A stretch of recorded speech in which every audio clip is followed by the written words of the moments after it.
Thanks everybody for taking some time out of your day. 2 p.m. so just for lunch. Hopefully, or you might be on your lunch break now. So thanks for spending with us. Yeah, thank you. Welcome to this panel that we've got with Pitch Tide, celebrating some awesome early stage business owners here. I'm sure some of you will be able to relate with that when you've started or not. I'm going to grill you on some questions, but I would love to know a bit about your before we get started. So let's go closest to furthest. Give me a spiel. Who are you? What do you do? Tell us about your business. Hi, I'm Olly. I'm a full-time project manager and I'm going into my final year of my degree. I've been making, selling, growing and failing businesses since I was 13. I sold my Instagram business posting pictures of dogs in late October 2022. And then I bought Shrimp, which was a failing business that lost over 20k in 2 years. Since then, we've partnered with Vodafone, sold nearly 200,000 units. And then this year, I've also bought 2 more failing businesses. The first one wasn't hard enough. It's now got Bottle Farm and Seed Bomb. Love it. Seed Bomb I've seen in real life before now. So it's That's it. It is the one brand that everyone seems to know. So we're going up in the world. I love that. I'll come back to it and I'm going to ask you loads of questions on that, I'm sure.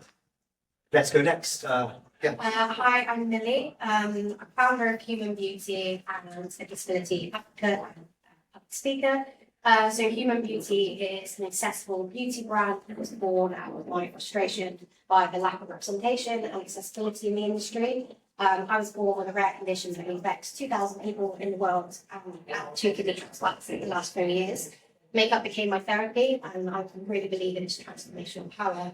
Yet the industry has a long way to go in terms of representation and accessibility. I am online Superdrug. I was the first sustainable beauty brand to sponsor a little fashion week show, and I also won the government inclusive innovation as well last year. Oh, amazing. I'm going to come to you next to the ring, but just before I do that, I'm just curious. Human Beauty, what's its USP in quite a saturated market? What is it that makes it different to get you on shelves? So accessible beauty is a new category. It's a category that I'm paving the way for, a bit like adaptive fashion in the last 3 years has exploded.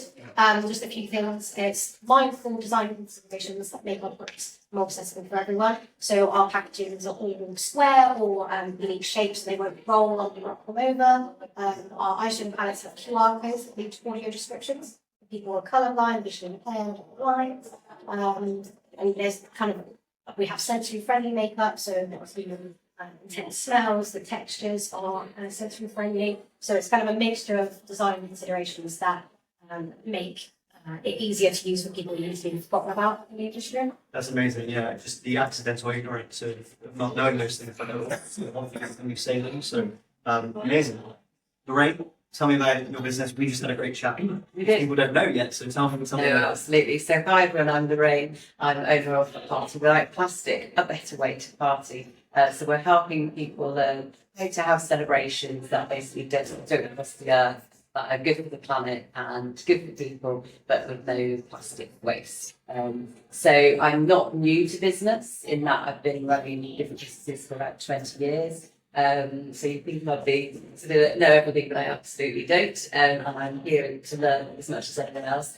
I'm a 3 times published author as well. I've done a lot of work internationally in the UK, working with families and children and schools. So you can imagine the parties and things like that that I've seen and the amount of waste. And that combined with my son's discovery of hedgehogs. Sounds a bit random, but in the first lockdown he discovered hedgehogs and he was 13 years old, and since then he's gone on to do amazing things with hedgehog conservation, and he showed me that if you focus on one thing and do it really, really well, you can absolutely make an impact. So I decided to take part in this, look at celebrations and see what I can do to eventually, the plan is to get plastic removed completely from across the party supplies industry. Just to say we are only a few months old. People find that a bit hard to believe sometimes. We've got over 200 products on the marketplace. We've been kind of finalists of lots of awards, and I found out last night I was voted People's Choice for the pitch. So I am going to be at the pitch, I'm afraid, put up with me again in October in London, which is really super exciting. Congratulations on that. It's well deserved. It doesn't cost you, I love that. It's like a double entendre, right? It is. Saving the planet, saving money all at the Yeah. same time. I'm going to start with you, Lorraine, because of something you just said, and I'll work our way back. Starting a business, right? So you've started multiple before. Yes. I've written books and possibly seen someone. When you started this business, what did you do differently that people that might be starting for the first time and learn from? Has the world changed since you started the first business versus now? Maybe moving faster because of that? What was your go-to? Yeah, it's a really good question. I mean, I think in many ways, a lot of people say, oh, the world's changed. In many ways, I don't think it has in terms of business, because I think there are fundamentals that you need to do when you're starting a business. And when I was a lot younger, this was 21 years ago, I sort of thought, oh, this is a really good idea. And I didn't think I needed to prove that. It just seemed like a good idea to me. And actually, I've had to get more social proof. I've spent longer on speaking to the market, working out what they actually need, what the perceptions are, testing that more thoroughly. And I know it sounds really super obvious, but some of the businesses I've done before, I've never completely got clear in my own mind what the business model is from a commercial point of view. How am I actually going to make money? How am I going to scale this? What is the potential? And because it just seems like a really good idea to me. And so I've just gone and done it. So follow your passion and all this. But the reality is, you do need to make money, right? Because otherwise it's incredibly stressful as a small business. And if you've got family as well, I think it's even more stressful.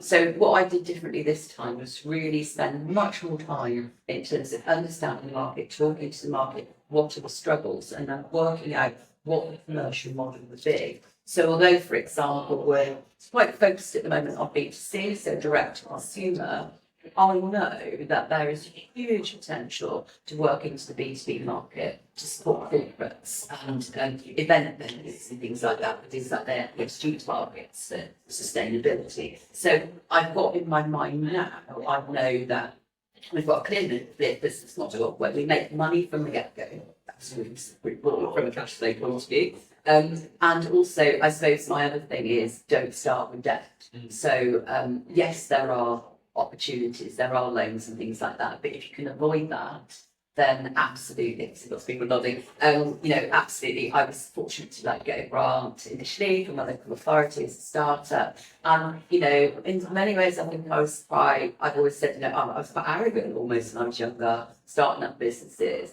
And actually, I'm always open to learning at every stage. It doesn't matter that I've got 20 years behind me and I've built businesses and everything else. Actually, I'm always open to learn. But I hope that answers. It really, really does. Yeah. And it creates a really nice segue. So we're going to come across this way. I'm just going to jump to Olly quickly, because this is what you said. Yeah. Let's not start with debt, right?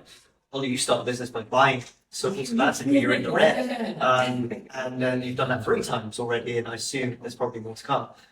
What's your startup experience now? It seems to have changed, right? It's not starting, it's the buying. How can you do that? How do you need to start doing it? So, if I can buy a company that's made losses, not so much debt, although you can get it much cheaper, but companies with losses anyway is like the best thing you can buy, because it's a company that, if it's been making a loss, it's not going to be worth much. Normally they're like, do it on X times your profit is what you sell it at. So like with Shrew, I got them, bear in mind they lost 20k in 2 years, I got them for like $7,000, including all their stock and everything. But the beauty of that was, because they had 20k of losses, I can offset those losses against corporation tax when I knew I was going to make a profit. Right? I mean, I manifested it, I didn't know, but it did work out like that. So whenever I look for an actual limited company business, the more losses, the better, because then I will leverage it. Whether with Bottle Farm, the plan was before I did an asset sale was they had 40k of losses before they realised their accounts were actually messed up. But 40k of losses that my plan was then to license the Bottle Farm brand to Shrew, me pay Bottle Farm 40k, and then I'd be able to use that against corporation tax and get the money out without paying anything on it. But the worse the business is, the better, really, because the cheaper you can get it, the easier it is to turn around. So you're talking about things that are, to me, as someone who is riddled with ADHD and doesn't like the accounts of my business, you are talking about things that are quite complex for me. And for people that are early stage, you're doing things that are quite creative and interesting. Like we think, build a widget, sell the widget, hopefully the widget makes £2 and it costs me £1 to make. You're doing things that are way different than most, I would say, not all, but most. How do you even come on to think that way? What's your inspiration? What's your... Yikes. So because I have a full-time day job in uni, I don't have much time. But the beautiful thing about buying businesses is they've done all the hard work for you. Like Shroot, it's got the product. Like Seed Bomb, you've got the branding, the product, everything. All you need to do is sell it. So it kind of cuts out the big time thing, which is like the R&D, create a product, try and get marketing, etc. Get like proof of concept. Normally, when you're buying a business, there's either two things wrong, or normally when you're looking at a failing business, two things wrong, which is either it's a bad business where it doesn't pass your vibe check, and you're just like, okay, I'm not going to touch that one, or just they are not business people. Like for Shroot, they were two moms in Wales who, had a mortgage, car and finance, kids they needed to clothe and roof. They couldn't take the risk. Me, I'm just like, you know what, if I lose everything, I guess we just rebuild it back up. Like my risk tolerance is way lower. And then with Bottle Farm, they were 3 engineers, they weren't business people. And with Seed Bomb, he was a designer, not a businessman. And I think that's where, a lot of those brands that I've bought are actually, apart from Seed Bomb, all lockdown brands where, people started it as in their room and it kind of outgrew what they wanted it to be or what they could handle. Which is where I just come in and I'm the business guy and just work on low margins, get it in everywhere. And then just, yeah. So I'm finding a common denominator here between what Lorraine said and what you said here about, sure, it's purpose driven, but the money is important too, right? There's a correlation of, don't know if any of you would have read this book or seen this philosophy around Ikigai. It's Japanese philosophy about what you're good at, what you enjoy, what you love, and what you can make money from. And lots of people often forget that last one because it feels so good. And I'm curious how this plays in for you, because this is clearly something that you're passionate about because it's something that you're exposed to, so it's affected you and you are now affecting by building a business in it. The money comes into play potentially as a byproduct. How did you factor that in and tell us about the origin story route? Yeah, so it's a hard one trying to do that because I say I'm more than a brand, I'm building a community, but ultimately money is important, and I'm at that stage now where it's like I need to prove that I can scale it and get those sales. Like I've done the groundwork where I'm building a community, and anyone within my niche know me, but it's now trying to do that kind of the sales part and getting into places. Like I studied digital marketing and I did a placement year in product development, but ultimately like product is my passion and talking to people, and that's where it's like I'm kind of the face of my brand, and my story is actually a big part of that USP. So it's trying to kind of find out how in that saturated market, because people are bored of, oh, look at this eyeshadow. It's boring, and consumers like kind of story times and people that they feel like they relate to. But it's that step of like making sure that I am making money and trying to convert those people who just relate to that, and kind of finding my own way in an industry that's saturated, but also in a category of beauty that doesn't exist yet.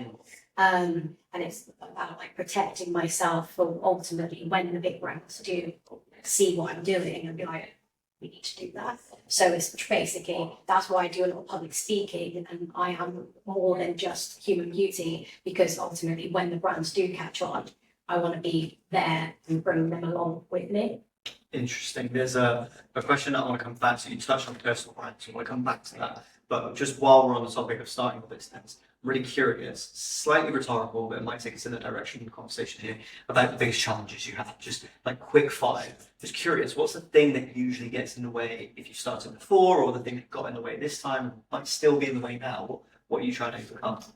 For me, it's funding and growing a team. It's like my big challenge now, with like lack of money and how I now go forward and build a team, because I'm one person, wasn't chronically ill, and I was working two jobs and running my business, and I can't do everything. So it's just figuring out how, as a small business with limited money, you hire people and you build a team, because ultimately that is what I need to be able to grow my business. I need people to be doing things that I just physically don't have the time or energy to do. Sure.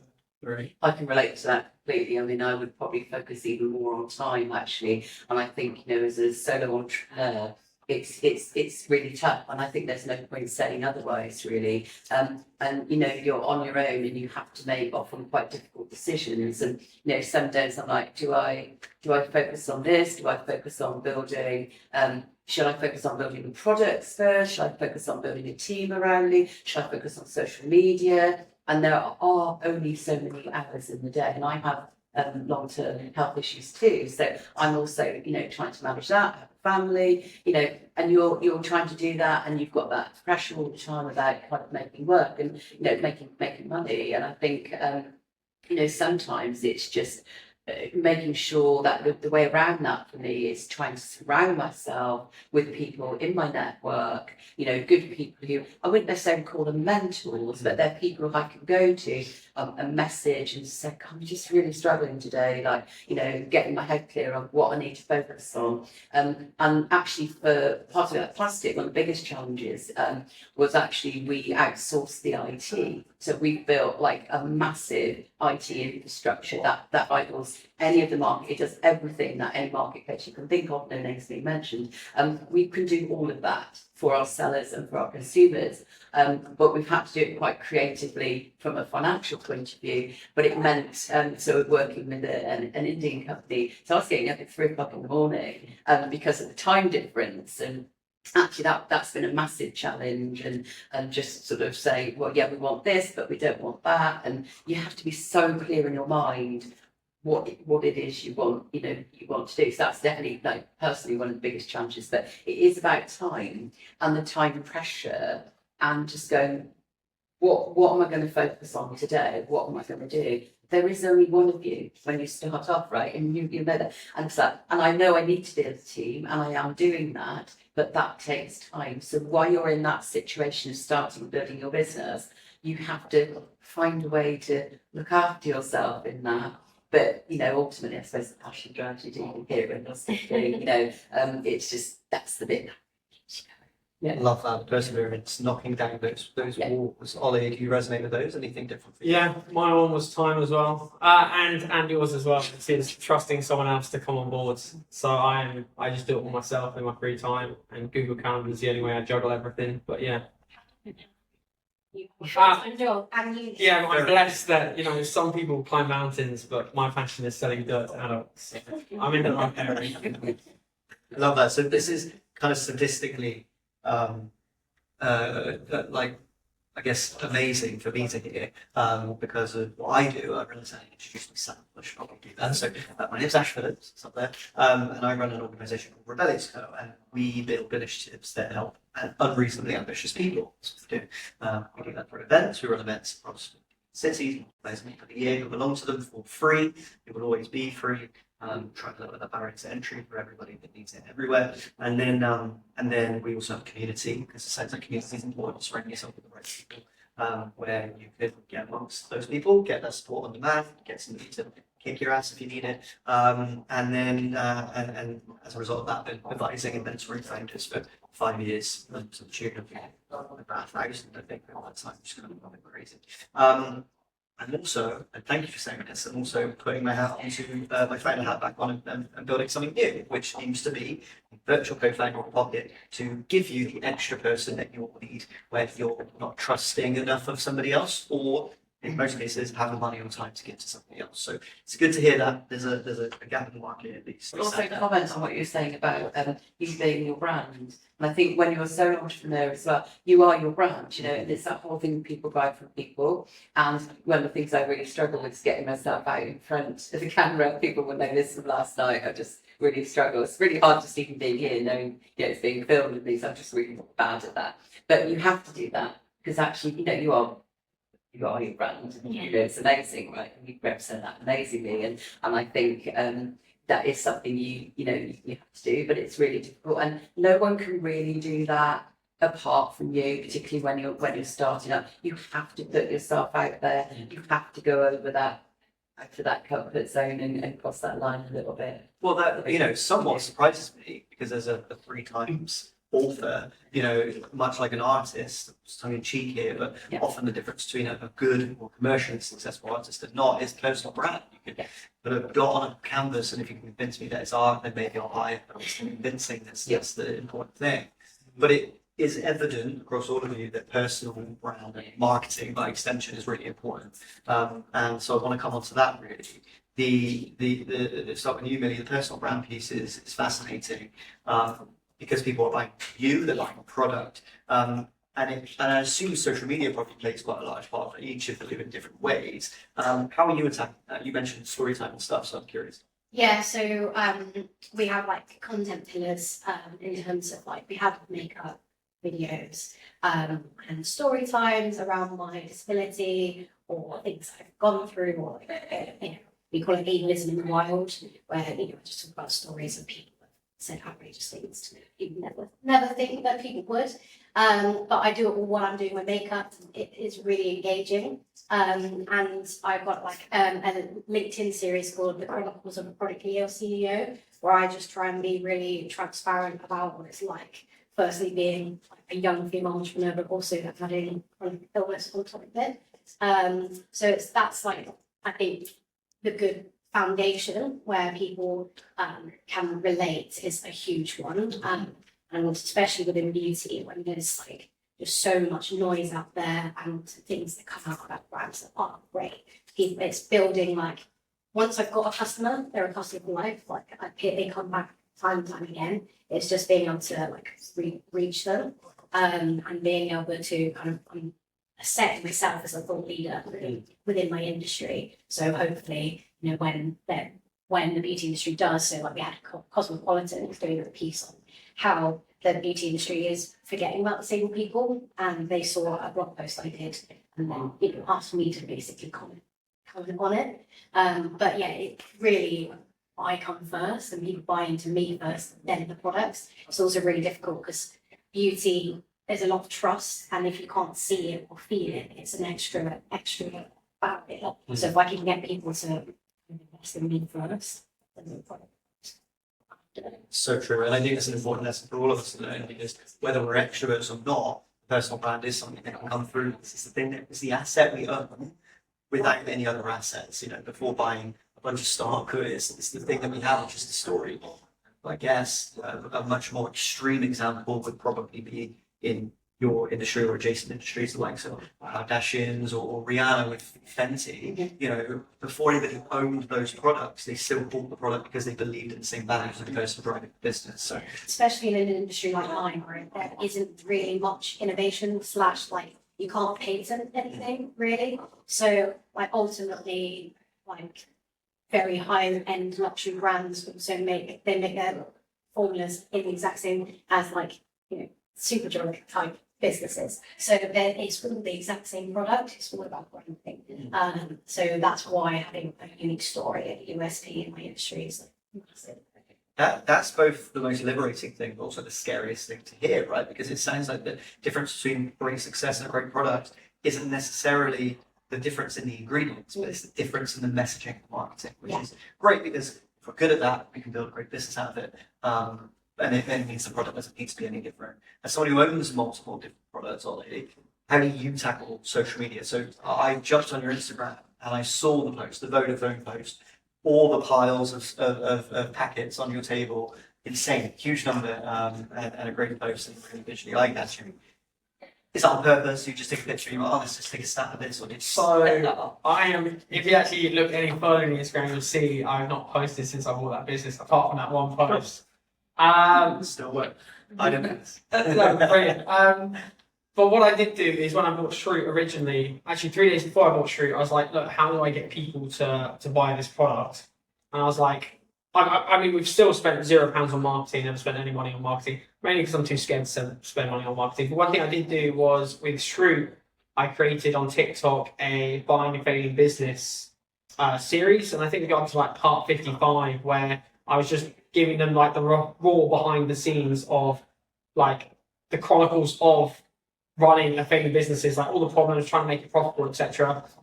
And I mean, we got to like 15,000 followers during the Vodafone campaign that you're talking about. I was literally on live on TikTok for like 8 hours in my living room, just making these, like chucking them behind me. By the end of it, we had like this high production mode with like 3 cameras. We had like was it a basketball hoop at the very back? So when I chucked it, like every so often it would go in. I'd have like a replay camera where I'd be able to like do it from the last one.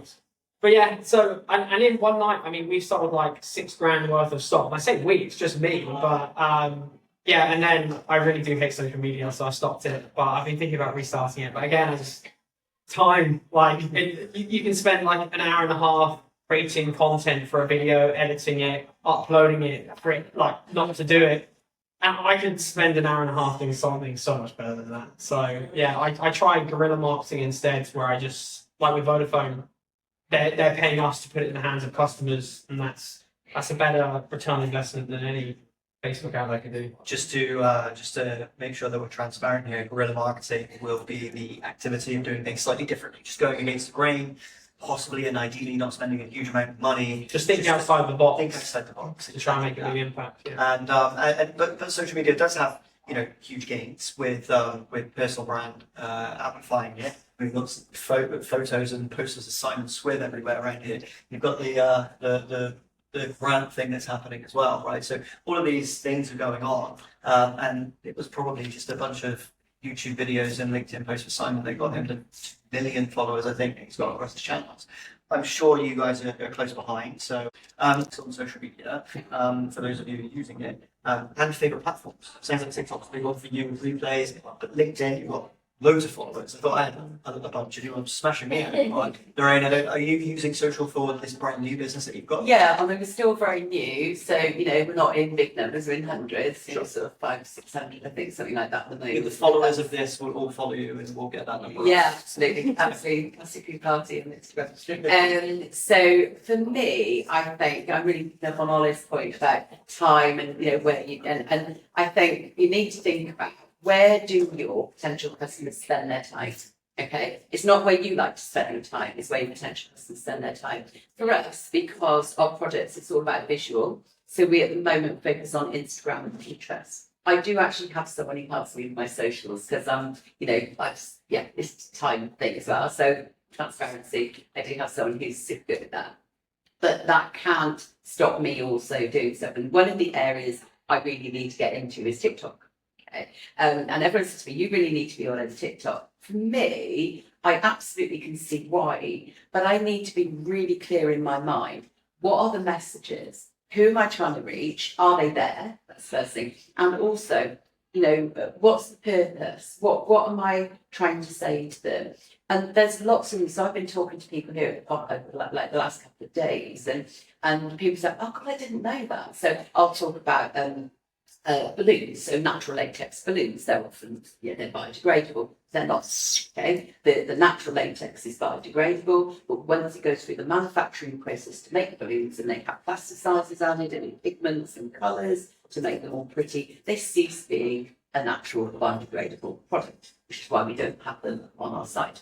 People don't realise that. They don't realise there's plastic glue in paper straws, right? And things like that. And it's like, actually, what I need to do is there's a whole awareness, education, awareness, and that kind of thing. So I'm like, what is my purpose? What am I going to go on there and do? You need to be quite strategic, actually, about it. And then the message I've had is be really super consistent. And the algorithms, so I've been told by people who've got really big followers have said, you need to show up consistently, sometimes several times a day, every day, and that's where the algorithms will start to. So there's a certain amount of strategic kind of game that you have to play, but it's sort of working out. Yeah, for me, it's like where are the people that I want to reach? Where are they spending their time? I wasn't convinced that people who care about the planet and care about sustainability and that thing, I wasn't sure. Probably haven't done enough research on it, but are there enough of those people on TikTok? Because I'm certainly reaching them on Instagram. No doubt about that at all, 100%. I'm less sure about TikTok. So my best sort of thing there is, think about where they're spending their time, not where you like to spend your time. And absolutely be strategic, play the game, be consistent, and be really clear on what the messages are that you want to put out across social media. That's what I'm learning. I think it's really difficult to be consistent, like all these TikTok accounts and say, oh yeah, those 4 times a day, 3 times a day, whatever. And when I actually did that, TikTok like put me in TikTok jail. And I would actually say like stuff like that would stop. Hearing and stuff would stop me of starting, like stop me starting. I would say post when you can, if it gets to the right people, it does. And like I was on 70 followers last year, or like 1,600 now, and I've not been posting like consistently. I do just repost, kind of repurpose on Instagram. It's I just would say like if I had to, if I didn't start somewhere, I would just wouldn't have done it. And TikTok, like, again, for me, it's more of an awareness piece. I keep getting kind of badges. You use TikTok shorts and stuff like that. But again, you know, content I spend a long time, it's not just here's an eyeshadow that I'm doing. Well, if I add a product to it, it'll get 4 views. Yeah. And it's a waste, like, in my opinion, it's a waste of time and content. So, like, I just say just start. For, like, LinkedIn is my big one in terms of professional socials, like in terms of getting public speaking and being paid to talk and consult.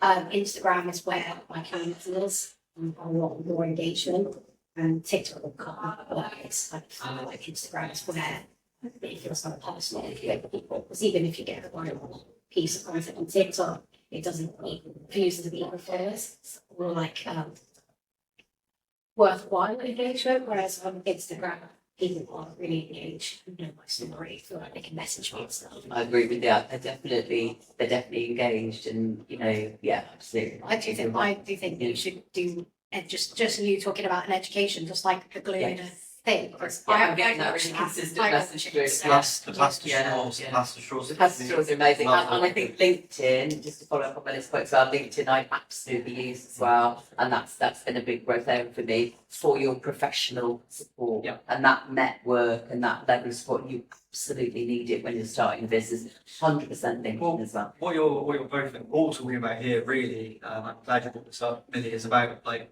overthink accidentally can be one of the biggest challenges. So I was wondering if somebody would say that when I asked about that, because you know, the perception of the amount of stuff that we have to do is often the thing that gets in the way of us doing anything in the first place.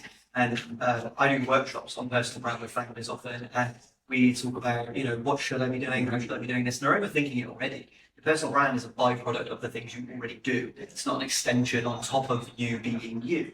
And for anybody that's watching this or here that's starting something new, shouldn't put too much pressure on ourselves, because we're really passionate about makeup, accessibility, plastic, and throwing cardboard bombs into the ground with seeds in them, right? If we're passionate about those things, then it'll come through in everything we do already as a byproduct of that. We shouldn't have to worry about 4 times a day on TikTok, because we're probably going to want to do a post on TikTok about the thing that we care about anyway. And I can attest to this because my LinkedIn kicked off.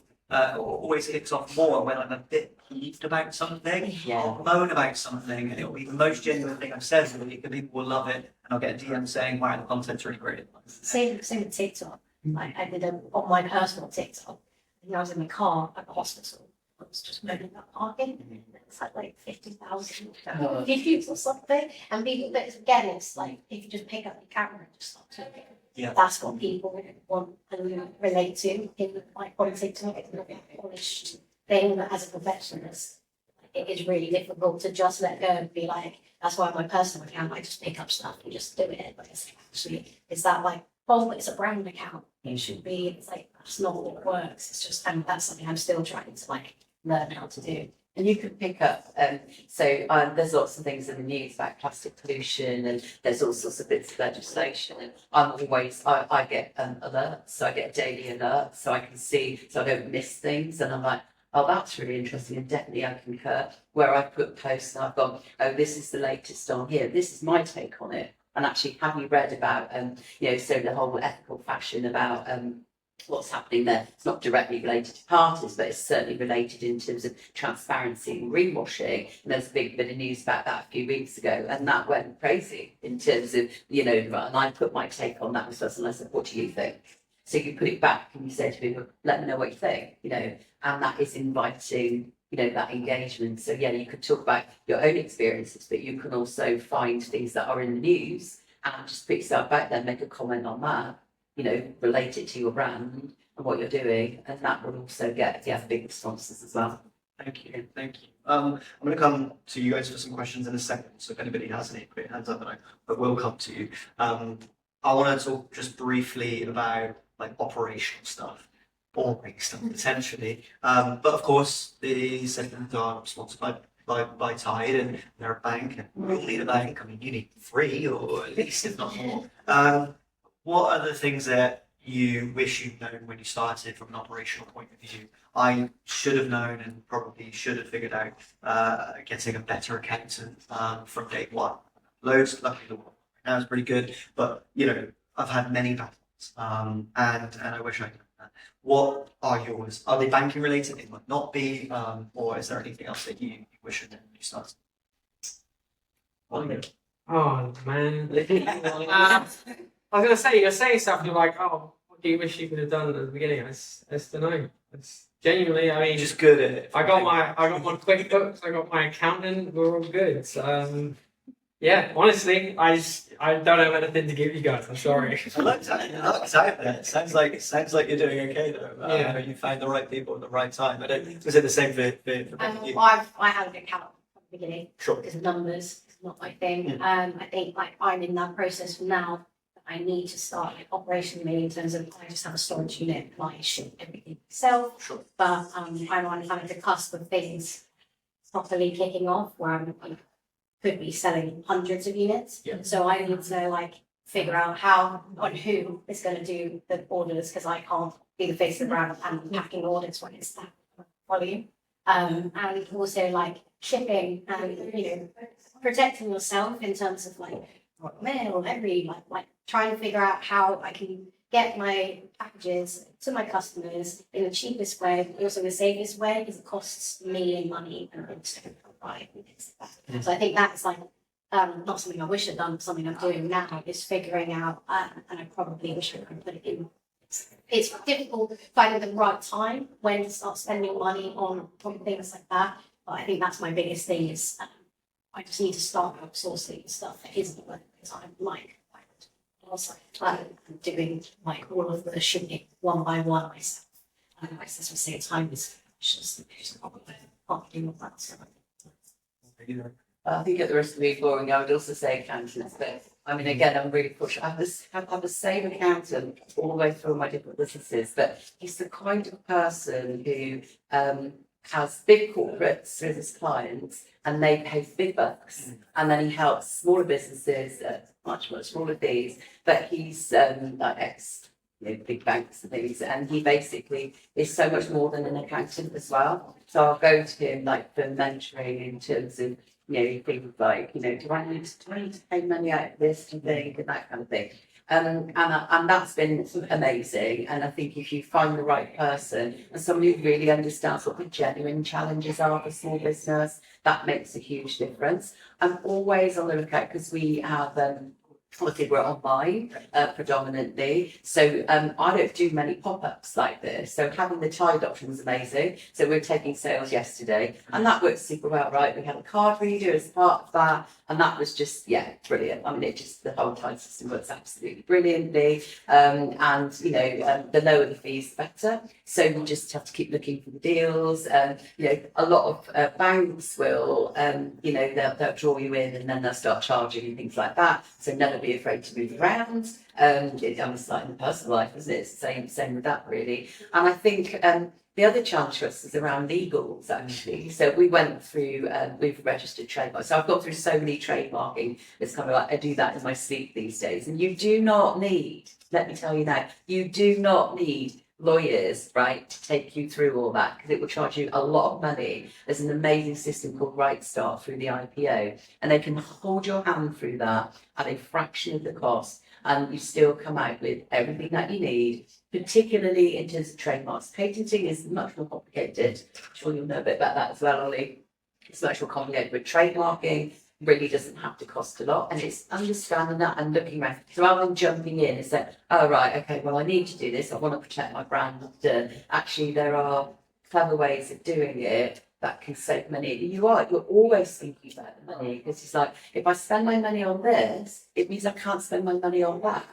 Because those are the decisions, right? We do not have deep pockets as small businesses. If I spend money on my trademarking, that's money I can't spend on marketing. No, I wouldn't spend any money on marketing. And I completely agree with him about guerrilla marketing. Absolutely. And it's just go and talk to people at these kind of events and get ideas. If you're short and go, I've just got a complete blank canvas left. I've got a clue how to start and think outside the box. So, you just need to start talking to people.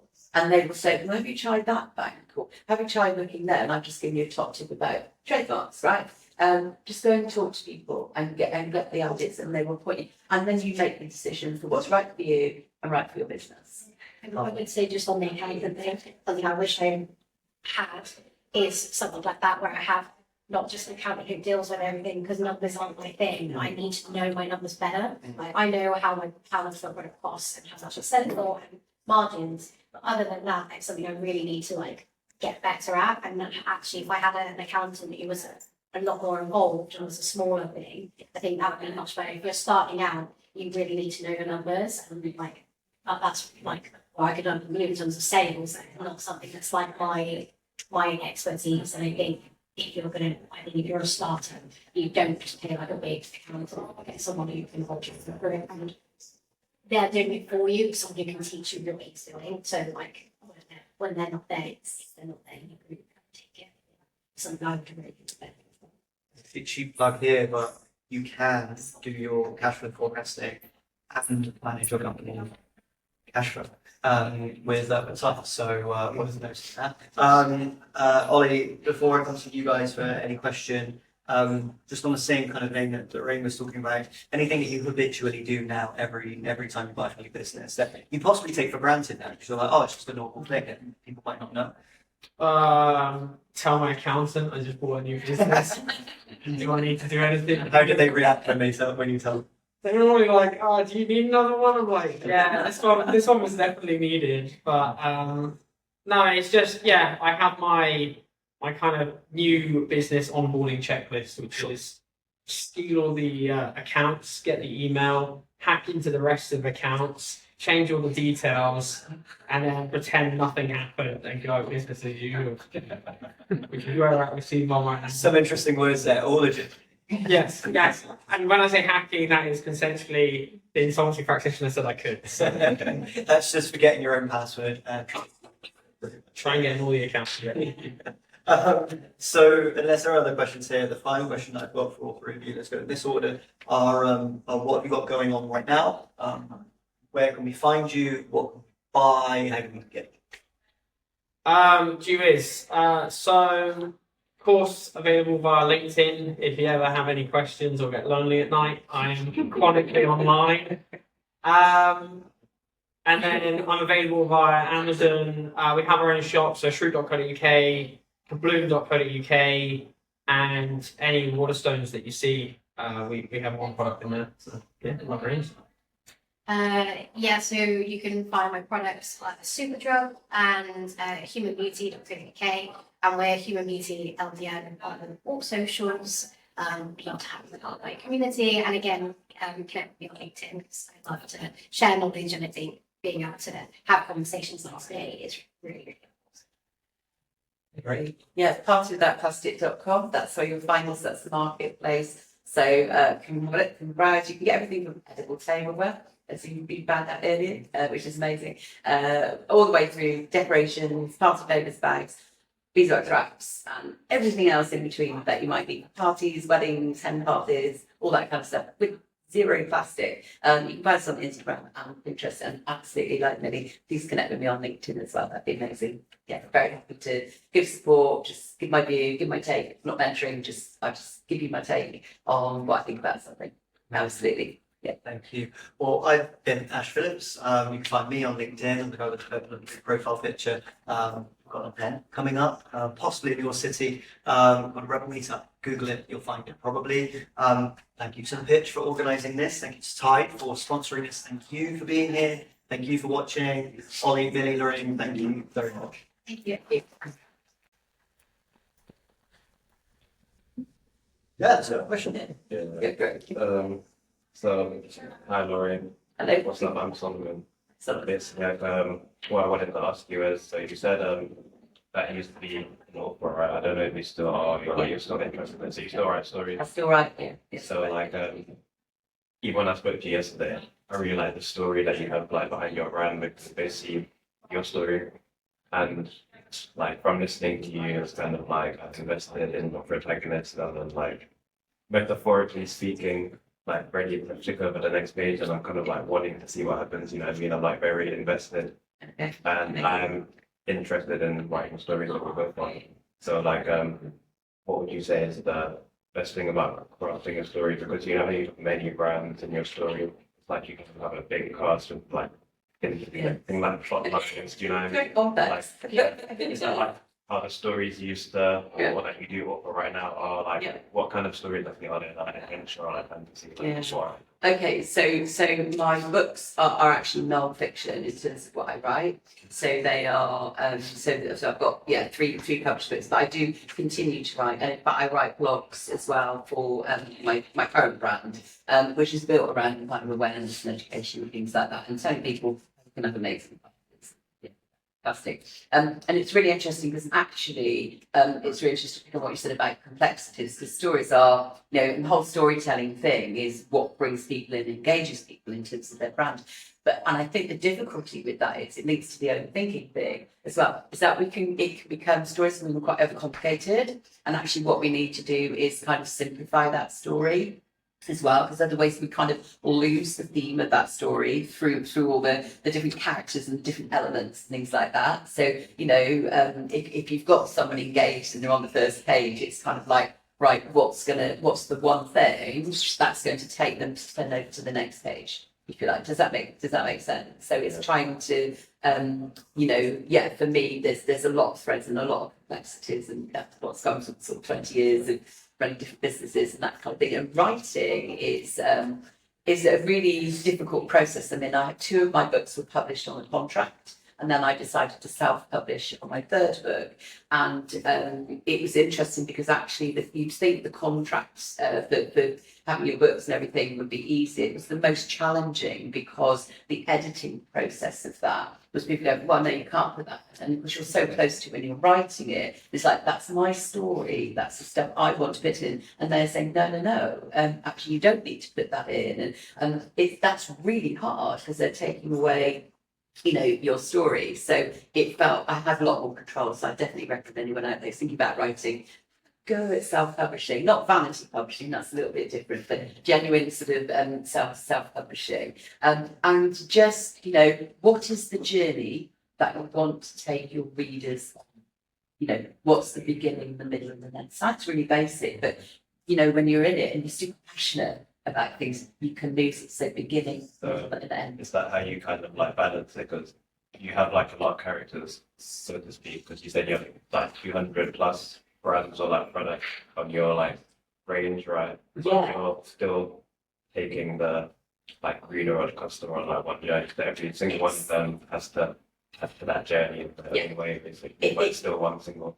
Absolutely, exactly that, because they're all businesses in their own right, and they're all unique brands and characters and everything else. And you have to find the common thread that takes them all together. Exactly that, Solomon. Exactly. I can attest to our brand is already rebellion, right? And it's a poignant but also vague word. We played around with this for a long time, where people will self-identify with that as a part of their identity, and then either or attend an event or not based on that word. And we could have picked other words. I mean, we originally started as a network for young entrepreneurs. Too old to go to my events now. So, but people would self-identify, you know, they were 45, they would go, probably not for me. If they were 18, they'd probably go, maybe that is right for me. And now we use the word rebel because it's quite visceral for people that will go, well, am I contrarian? I don't know. And we interchange the words. You know, maverick, outlier, game changer, change maker, all of those things, but they all center around the central idea, and that's the difference between us getting, you know, 50,000 people that have nothing in common, or 5,000 people that have something very poignant in common, or in, you know, your case, Millie, people that have something very specific in common that affects their lives. So yeah, that common denominator is so key. And I think that by extension works into how you sell your products in your business. You know, like how much do I care about each of the individual products? Am I buying from Olly because I like Olly and I want everything he sells, or do I buy one product from Olly because that's the product I love? There's a bunch of differences, and I think just to wrap that bit up, Virgin is a really great example of a brand like that. Lots of people will buy from the Virgin brand because they affiliate with the vibe, if that's a word that I can use, or the feeling they get from being part of that brand, whether it's, you know, money, wine, a cruise, a flight. They're buying from that brand, or they're buying, to a personal brand, from Richard. But I don't know if I would get the best wine. You know, I'm buying it because I think. So I think that's a reader, to use a proxy for a customer experience that they would be thought of. Yeah. I had one question. I now have three questions, and it might be that actually they kind of like they might match up to one of you. The first one was kind of what role does research and innovation play in the way that you work, and then to what extent does that filter out into the way you communicate with people? The second one was, what does having a good accountant look and feel like? Because I have a sneaking suspicion mine isn't great. And the third one was about speaking to investors and people, and to the extent to which they care about you, and the extent to which they care about, you know, the facts, the figures, the the details. So I don't. Yeah, maybe they fit people's feelings. So the third one, I recently pitched some very important people, and basically they bought in on me. Especially as none of them were makeup lovers, and they bought into me and my passion. Whether they say, they said word that I want to change the world, but maybe not with human beauty. And it's just being able to, I think story is a key point. But if you can sell yourself and get them to believe in you, then whatever you're selling comes second, as long as they can believe in that as well. But it's you that they need to buy into. The fact that if they bought into you, then other people will. They'll have the confidence that you'll be able to bring the business to success, whatever that looks like. And in terms of research and innovation, so I won the Inclusive Innovations Grant at Space. And as I said before, in beauty there's not much innovation, but it's taking, I call it incremental change or incremental innovation. It's not crazy things. Some brands have brought out these fancy devices that they say is game changing and accessible, but actually it's just innovative, over innovation for no reason, and charging a lot of money, for a consumer group that already doesn't have money. So for me, it's looking at little changes like square packaging, for example, that then it benefits everyone. So I talk about accessibility. It's not just for what people would think of disability or disabled consumers, but if you do your makeup on the commute and you're on the train and you knock it over, to avoid that embarrassing, we have to crop on the table and pick up your, mascara, or, there's situational and temporary disability. So whether someone's broken their arm or a mum's holding a baby or doing that. So it's the research is more getting out to the community. I do a lot of polls and focus groups to be able to, because obviously a lot of it I think of myself because I've seen the problem, but it's also just talking to people. When I do talks around designing accessibly, I always say, it sounds stupid, but ask the people you're designing things for, because so many companies don't do that, and it screams so loud, and it doesn't cost money, and it doesn't take a lot of effort to be able to talk to people you've designed for, and that's where innovation comes in. So really super quick on the accountants. I meet mine over a bottle of wine and pizza. Okay, that's kind of how we do it, right? It's you say 7 o'clock, 9 o'clock, all right for you, bottle of wine? Yeah, brilliant. Okay. That's the kind of relationship that we have, and he gets that I'm really busy, and and the hours and everything. That kind of, so look out for someone who offers that. Okay, definitely. And at his cost, I have to say. Usually a box of chocolates on the desk as well. Super cool. I'm joking, but yeah, I think he might do. Yeah, he's absolutely amazing. He's got a huge team behind him. Okay, it's not a solo got big business behind him, but he really loves and values and believes in small business. Just golden nugget. So that's the first thing on that one. Secondly, God, what was the second one? What's the second question? What was the middle question? That was the accountant one. The first one was research and research. innovation. And what was the other one I was going to The investors and. Oh, investors. Yeah, oh, that's right. So it's something on that. So obviously, I went through the pitch last night. Absolutely delighted. Again, I'm actually chosen as people's choice, which is amazing.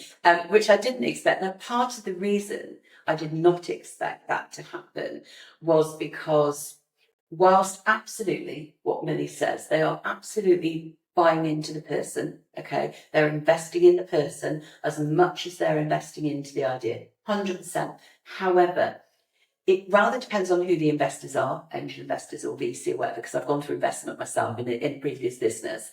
Bottom line is, in my experience, I'm only talking from my experience, they do still want the numbers as well. They do still want attraction as well. Okay, so it's not either or, it's both. Okay, so that's the reality of it. In terms of R&D and R&I, for us, it's slightly different in that the research element for me is around what is happening in the world of plastics. So things like bioplastics, for example.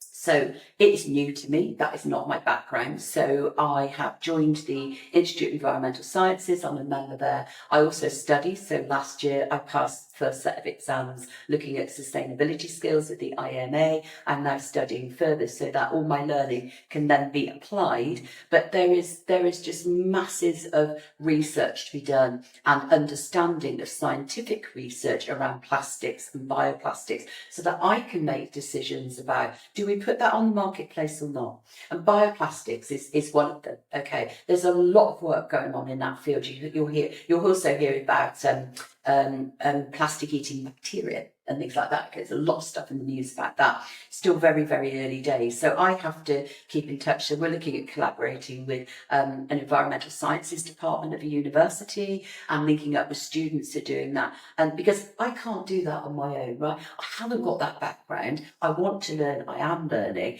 but I need to link in with people. So when you do have specific technical areas to research on, so again, it comes back to surrounding yourself, link with people, never be afraid to ask. I just got in touch with 2 or 3 different university departments, said, this is what I'm doing, I'm a business, are there students who are doing this or professors, and how can I link in with you so I can add value to what your students are doing, and I can offer an internship or something like that, and in return you can keep me up to date and help me make the right decisions about what materials we allow. So at the moment we've decided not to have bioplastics on the marketplace because the jury's completely out on it. In terms of some of them are biodegradable, some of them not, some of them are compostable, but only in industrial situations. As a layperson, it's like, what?